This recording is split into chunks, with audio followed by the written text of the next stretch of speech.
안녕하십니까, 강영천입니다. 아침에 저희들이 자고 일어나서 허리가 아픈 분들이 꽤 많습니다. 제 자신도 그렇습니다. 이게 낮에는 또 이렇게 우리가 생활하면서 운동도 하고 뭐 걸어 다니고 이러면서 그게 방해될 정도는 아닌데 제일 불편한 게 아침에 자고 일어났습니다. 이 모닝 백페인 이렇게 이야기합니다. 이게 과연 저희들이 어떤 생활 습관의 변화나 혹은 그 운동 뭐 이런 걸로 극복을 할 수 있을 건지 제가 한번 찾아봤습니다. 그래서 이 아침에 느끼는 허리 통증은 대부분이 잠시 왔다가 혹은 급성으로 와서 좀 통증을 느끼고 이게 뭐 길게 가면 며칠 내지 아주 길게 가도 수개월입니다. 근데 이제 어떤 기저질환이 있는 사람이라면 이 사람은 사실은 이 수개월 이상 계속 지속되면 반드시 그 기저질환을 찾아보고 그것을 해결하기 위한 노력을 할 필요가 있습니다. 그래서 어떨 때 특히 우리가 아침에 자고 일어났을 때 허리가 아프고 또 그것을 치료 혹은 해결할 수 있는 방법이 있을지 한번 찾아보겠습니다. 가급적이면 제가 병원에 가야 하는 경우를 이야기를 적어놨습니다만 결론은 이게 너무 장기간 지속된다면 반드시 가봐야 될 거고요. 원인은 사실은 제일 많은 게 이 질환이겠죠. 특히 저희들 그 허리 쪽에 있는 척추가 나이가 들면서 그 퇴행성으로 어떤 디스크 쪽에 질환이 있으면 아침마다 일어나면 허리가 아픕니다. 이게 이제 저희들이 확인을 하고 병원에 꼭 가야 되는 이유 중에 하나일 겁니다.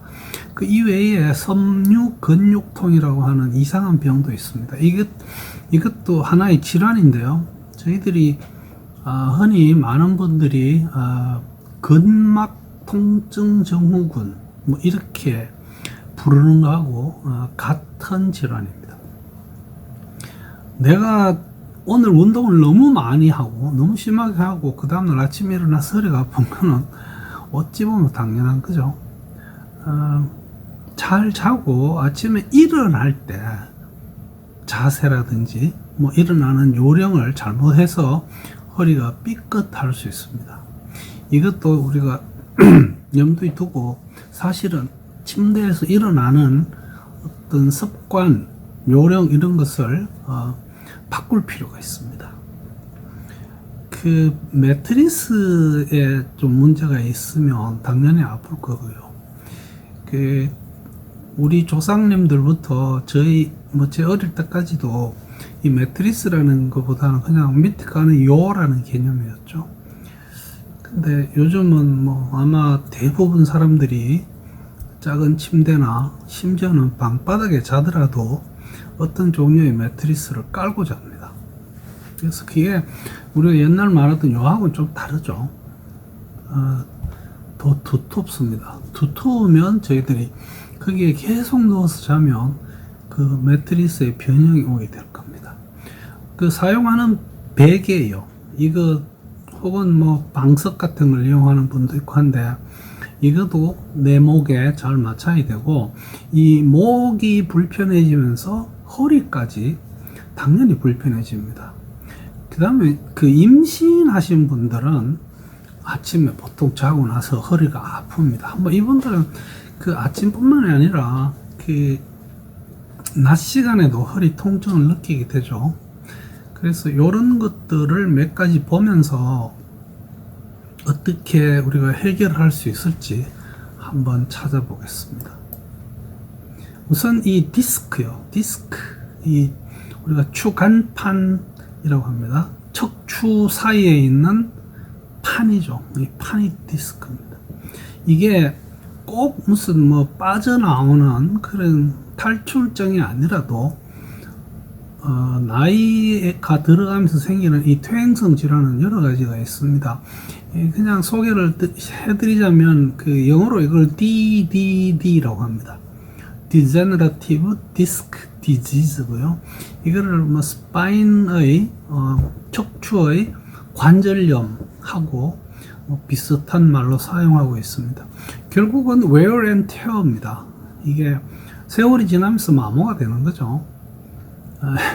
이 wear and tear, 이 많이 입어서 옷이 떨어지는 이것은 굳이 꼭 척추 이야기를 안 하더라도 저희 몸에 있는 모든 관절, 모든 근육, 모든 사고 능력 이런 것도 다 오죠. 그래서 이런 질환에 대해서는 우리가 일정 부분을 받아들이면서 현재 상황에서 해줄 수 있는 가장 좋은 방법을 구사해서 이 치료를 해나가면서 생활을 해야 됩니다. 보통은 이런 디스크가 마모가 되거나 하면서 이게 척추에서 나오는 신경을 눌러서 통증을 야기합니다. 이게 참 특징적으로 우리가 아침에 자고 일어나 보면 더 아프고, 이 병이 있으면 사실은 수면 자체를 방해합니다. 똑바로 눕기도 힘들고, 이게 내가 누워보면 그 통증을 느끼기 때문에 사실 자는데도 좀 방해를 하게 됩니다. 결국은 그 허리 쪽이 아프다가 이게 하지, 상지 뭐 이렇게 팔다리로 뻗어나가는 그런 통증을 느끼게 하죠. 자, 어떻게 치료하느냐? 많이 아플 때는 진통제, 소염제, 그 다음 이 근유안제가 우리가 소위 말하는 일상적으로 처방이 나갑니다. 루틴이라고 하죠. 그 다음에 그 아픈 자리에 냉팩, 열팩 이런 거를 대는데, 보통 냉의 경우는 급성일 때 대주고요. 조금 시간이 지나도 지속될 때는 뜨거운 팩을 사용을 합니다. 등에 이렇게 요즘 약국가면 이거 많이 팔죠. 이 허리 쪽에 감아서 지주를 해주는 그런 브레이스도 사용하고요.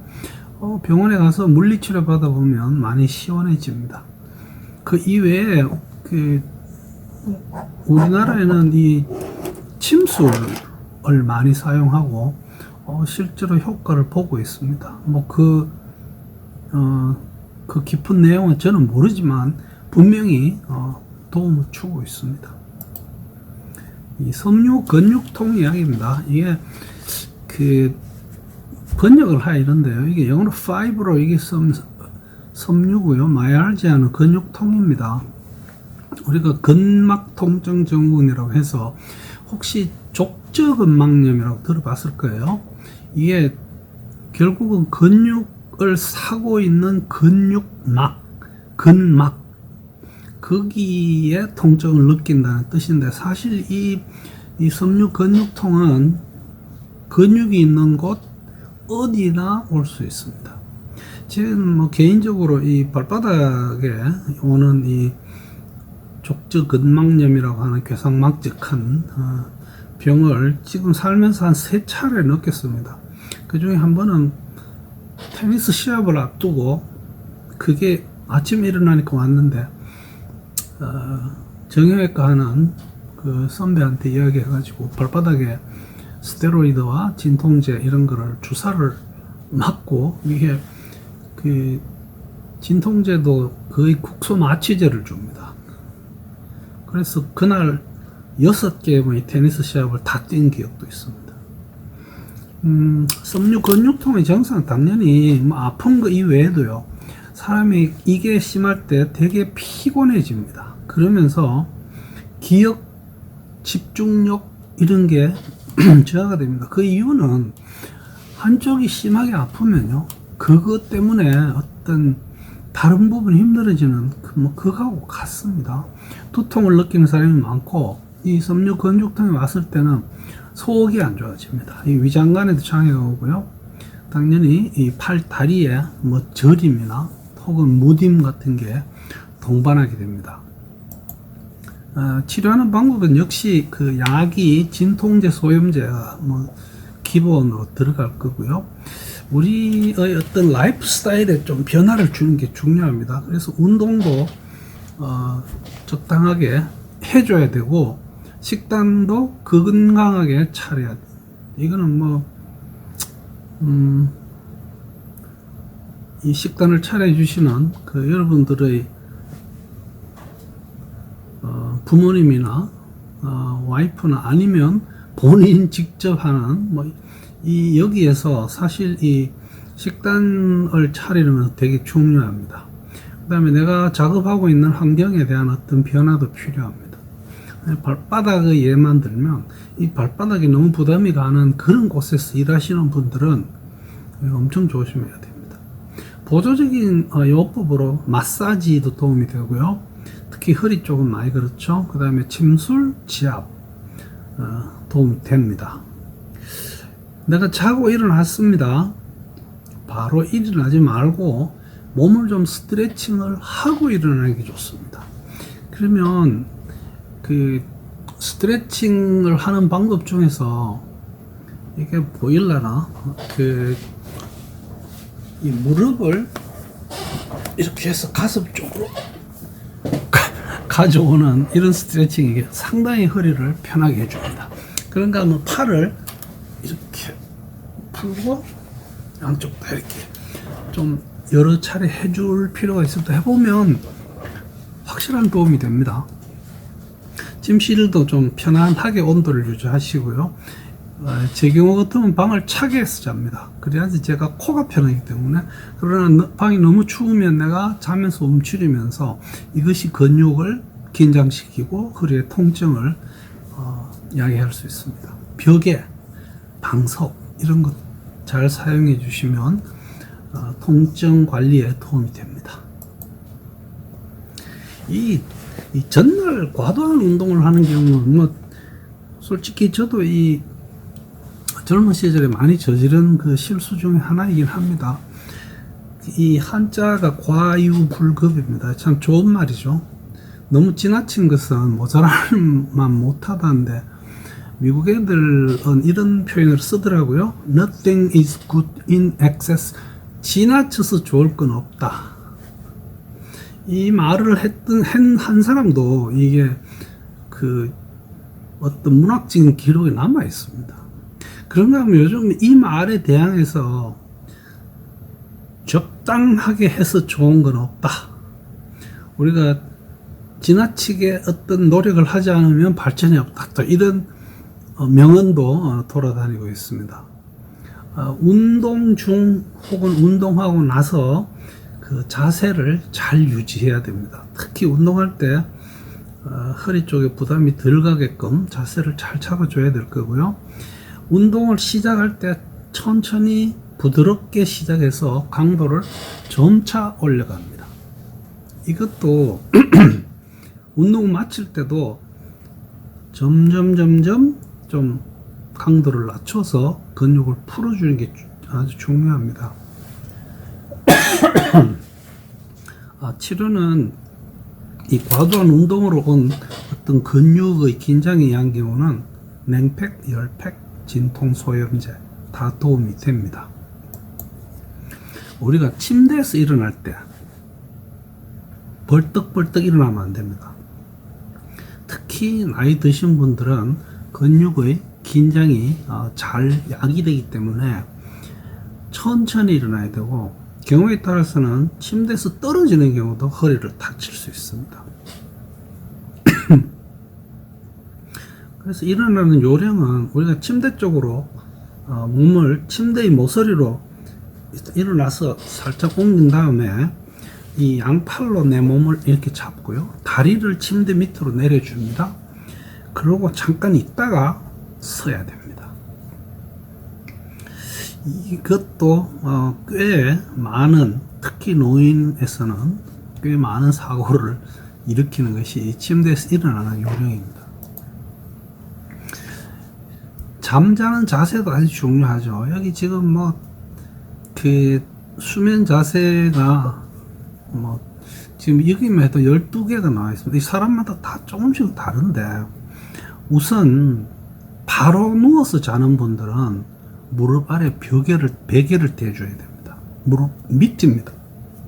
그런가 하면 측면으로 자는 사람은 저는 정면으로 잡니다. 이 다리 사이에 베개를 대주고, 지금 여기 그 여자 두 분이 수면용 큰 베개를 사용하고 있는 걸 볼 수 있습니다. 이것도 제가 저희 처제 집들이 할 때 가보니까 아주 이게 멋있는 말발굽처럼 생긴 게 있더라고요. 그거는 내가 어떤 자세든지 쉽게 내 다리를 그 위에 올려서 편한 자세를 취할 수 있는, 이런 데는 요즘 인터넷에서 우리가 쉽게 구입할 수 있습니다. 하나 사용해 보시면 좋을 겁니다. 엎드려서 자는 사람들도 있죠. 이런 분들은 베개를 내 배 아래쪽에다 이렇게 대주면 등이 굽어지는 것을 좀 줄여줄 수 있습니다. 그래서 수면 자세도 허리 통증에 큰 그 의미가 있습니다. 자, 매트리스 베개입니다. 여기에서 중요한 거는 이 매트리스가 결국 오래 쓰면 반드시 이 매트리스의 어떤 내용이 눌리고 변형이 옵니다. 그래서 이 매트리스 업계에서는 물론 이 사람들이야 뭐 자주 바꿔주면 좋겠죠. 근데 한 10년 정도 쓰면 교체를 할 것을 권하고 있습니다. 그래서 이 매트리스가 어느 한쪽이 좀 꺼진다 그러죠. 그 다음에 그 형태가 그 꺼졌던 것이 회복이 되지 않고 하는 뭐 이 정도 되면 바꿔주는 게 좋습니다. 이게 우리나라에 지금 이런 업체가 있는지 모르겠는데 매트리스를 팔 때 이 빌려줍니다. 똑같은 매트리스를. 그래서 한 일주일 정도 써보라고 합니다. 그래서 그게 편하다고 판단되면 이제 새 매트리스를 주는 거죠. 그래서 이것도 사실은 굉장히 좋은 어떤 사업적인 아이디어가 아닐까 이런 생각을 해봅니다. 임신을 하시게 되면 허리가 상당히 아픕니다. 이 임신 중에 허리 통증을 호소하시는 경우가 나라마다 어떤 그 임신 상태에서 본인들이 하는 그 운동, 뭐 생활 습관 이렇게 조금씩은 달라서 그런지 한 30% 정도라고 보고하는 나라도 있고 약 80% 가까이 그 임신 중에 허리를 아프다는 것을 호소합니다. 근데 사실 임신 중에는 그 임신이 아닐 때는 분비되지 않는 호르몬이 나와서 그 다음에 태아의 체중이 이제 밑으로 사람을 축 처지게 만들고, 이게 우리가 그 임신을 하게 되면 아무래도 내 몸의 어떤 무게 중심의 변화가 오면서 그것을 바로잡기 위해서 허리에다 자꾸 용을 쓰죠.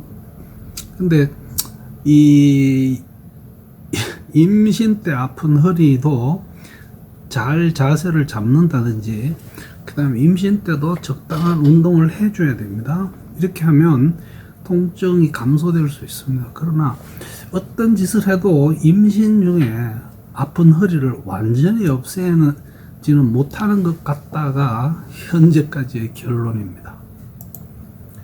그래서 이 뭐 허리가 아픈 분들은 이런 것이 일반적인 치료죠. 우선 약 분명히 도움이 됩니다. 아플 때는 진통제 드셔야 됩니다. 그 다음에 그 진통 소염제가 같이 나오는 경우가 많이 있죠. 근데 따로 또 소염 효과만 있는 약도 나와 있습니다. 그 다음에 아무래도 통증을 많이 느끼는 곳이 근육이니까 이 근이환제를 좀 먹어보면 도움이 됩니다. 팩 이야기를 제가 드린 적이 있고요. 스트레칭, 이것도 분명히 허리 통증에는 큰 도움이 됩니다. 물리치료, 지압, 그리고 침술도 도움이 분명히 될 겁니다. 그래서 아침에 일어났을 때 유독 허리가 아픈 경우가 어떤 게 있나 한번 찾아봤습니다. 여러분들 그 건강한 허리 유지하시고 또 운동도 적당히 해서 건강을 계속 유지하면서 오래오래 행복하게 다이빙 할 수 있었으면 합니다. 청취해 주셔서 대단히 감사합니다.